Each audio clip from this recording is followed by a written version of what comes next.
Welcome to Daily Overdose. Good times create weak people. Weak people create bad times. Bad times create strong people. Strong people create good times. My whole thing is leaders anticipate, losers react. If you can anticipate what's coming, you can really take advantage. If you wait till it hits you, you're in trouble.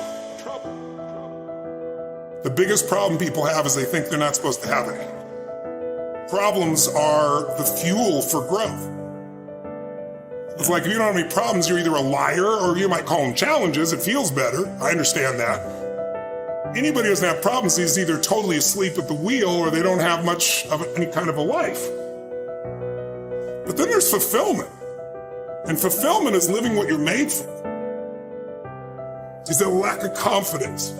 No, it's a lack of mission. I like winning. I like being the best at what I do. So I'm not going to settle for less than that. Why would I? Michael Jordan making 1,000 shots before you take a break. So you look at Jordan or you look at, LeBron or you look at anybody who's the best in the world at what they do and you go, aren't they lucky? But if you actually study them, you'll see they're doing things. They're practicing in private things that make them certain in public and they get rewarded for what they do in public. Yeah. And you got to do the same. When you just know you're going to mess up, it's not going to be perfect. You're going to forget that line that you really wanted to say, but just put all the energy on the audience. Everything starts to change. If you stay ready, you don't have to get ready. It's a shift in your identity. Every single day, 6 days a week. What matters? Few subjects, your body, because your energy matters. That energy is low. Everything I just said is worthless to you. Because when you're low energy, you don't use your full intelligence or ability. You need emotion. If you don't know how to master your emotions start wars. Emotion creates peace. Emotion gets you children. Emotion is what can make that business work or fail. And most people don't know how to direct their own emotions. Let me be conscious about feeding my brain things that are going to give me not only inspiration, but insight and skill and tools. 68% of the Fortune 1000 were started in either a recession or a depression. Well, the first skill you got to master to be great is the ability to recognize patterns. When humanity recognized the pattern of the seasons, the whole world changed. Because we went from hunter-gatherers trying to survive from place to place where we're exposed to everything to wait a second. If we plant in the springtime, we protect in the summer, we reap in the fall, and then we hang on to some of that so we can live through the winter. That created communities for the first time, and then eventually cities and states and countries. So that changed the world.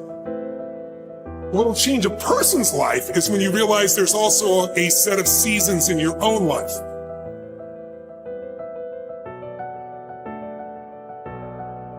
And so think of it this way, 0 to 21 is springtime. Things are easy to grow in springtime. You don't have to do that much. Growing as a kid happens naturally. But overall, life is supporting you. It's sending you, teaching you, sharing with you.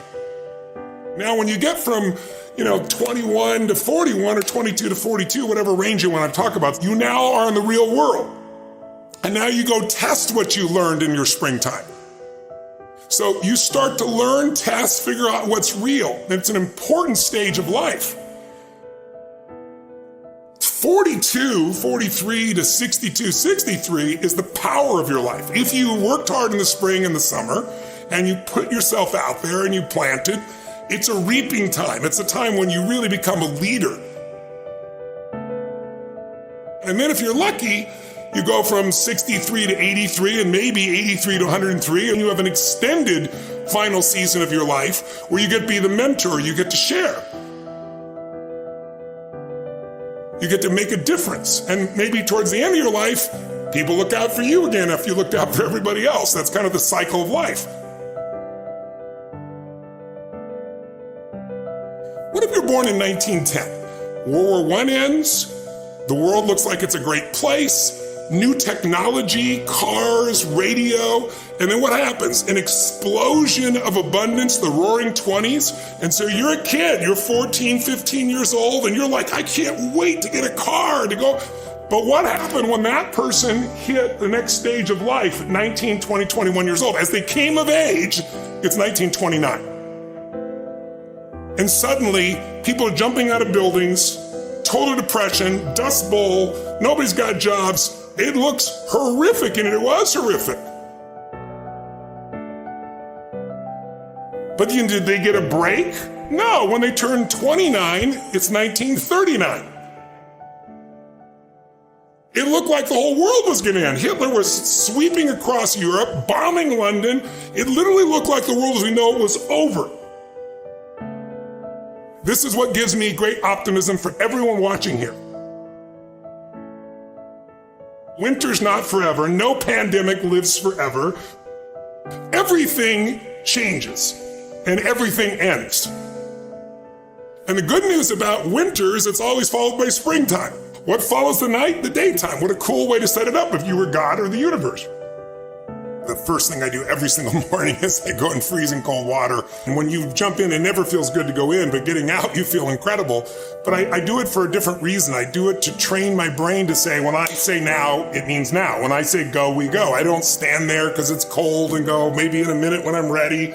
But I always do it because I've trained my brain. This is how we work. And if you train your brain to do that every single day, then it'll do it on the more difficult and important things in life. But the essence of it is, I change my body radically, and I do 3 things to make sure that my brain is primed. And what I mean by primed is, most people think their thoughts are their thoughts, Lewis, and you and I know better. Most people just don't understand that you are being primed all the time, and unless you prime yourself, you're going to be primed by the environment. So I want to take control of my brain. So I do 3 quick things. 1, I take 3 minutes of those 10 minutes, after I've changed my body, and I focus on 3 different events in my life that I'm grateful for. I usually pick 2 big ones and 1 small one. It could be as simple as a smile on my daughter's face, and it changes your biochemistry.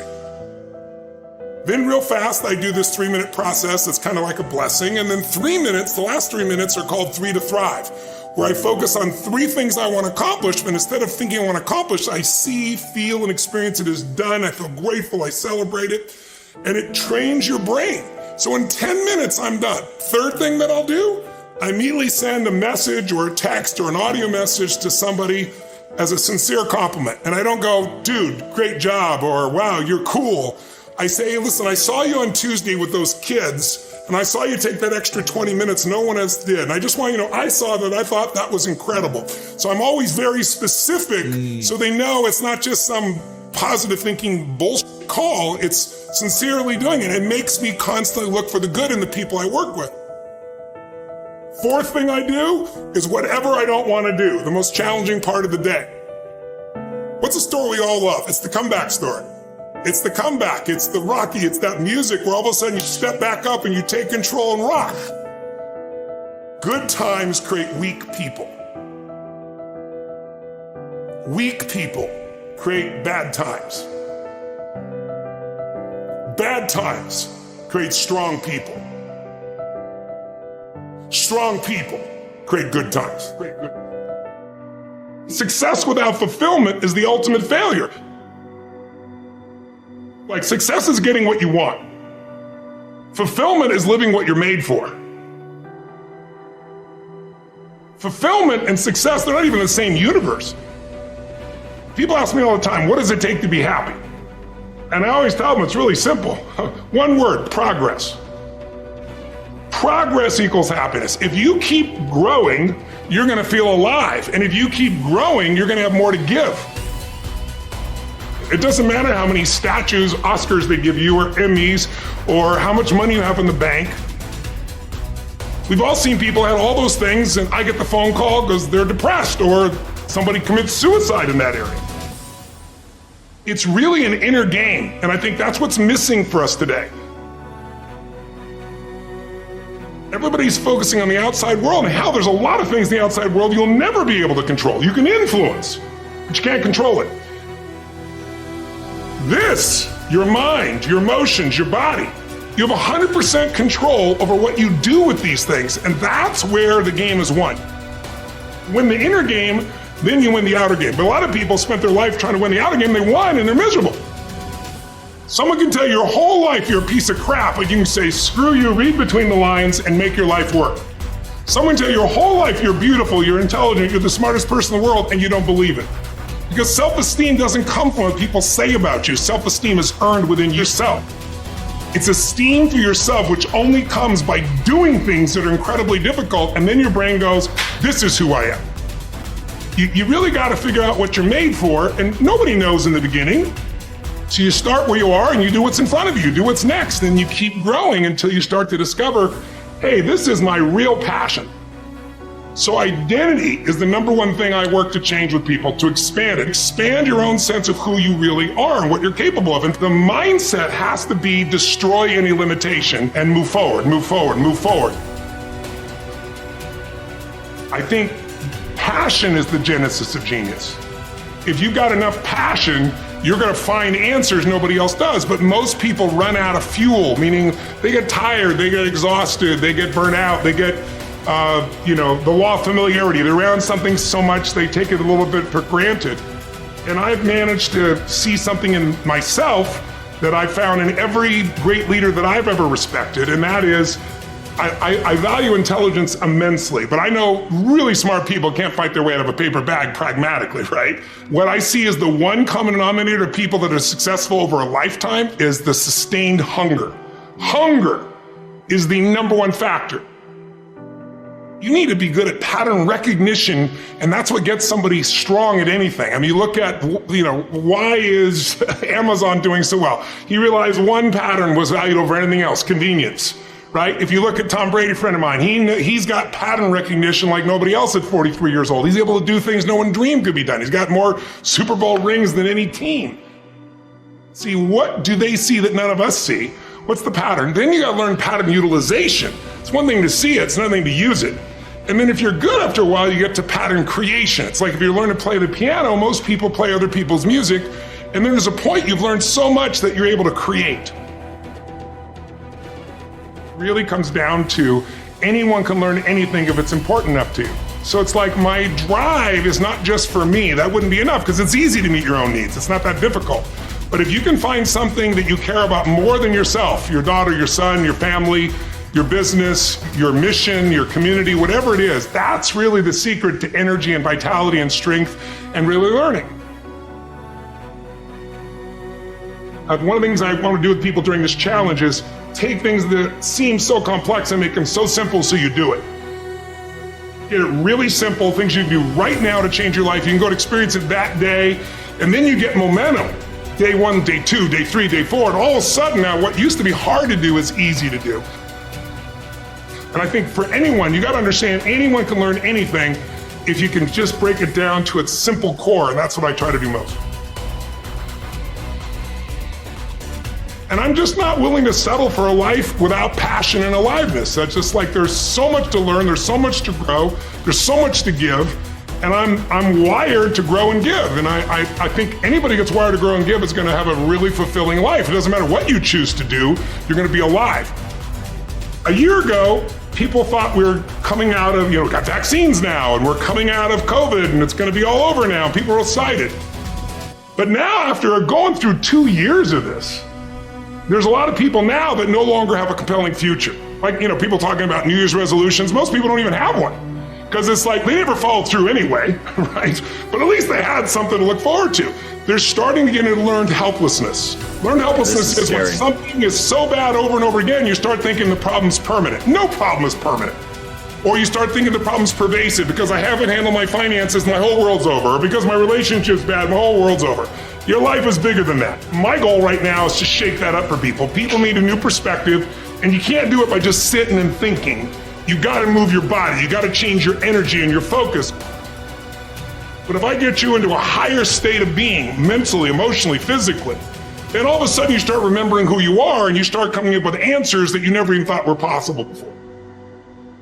The idea of remembering who you are is something incredibly powerful.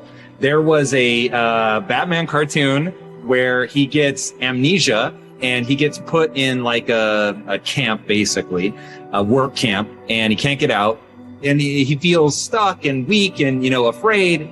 And then something happens, I don't remember what, triggers his memory. And he remembers that he's Batman. just in remembering that he's Batman, he then takes the actions to fight his way out. And look, I know it's a cartoon, but that has always resonated with me. And whenever I'm feeling anxious about something, I always tell myself, remember who you are. But you're really talking about the most important concept in lasting change, identity. We all define ourselves in certain ways.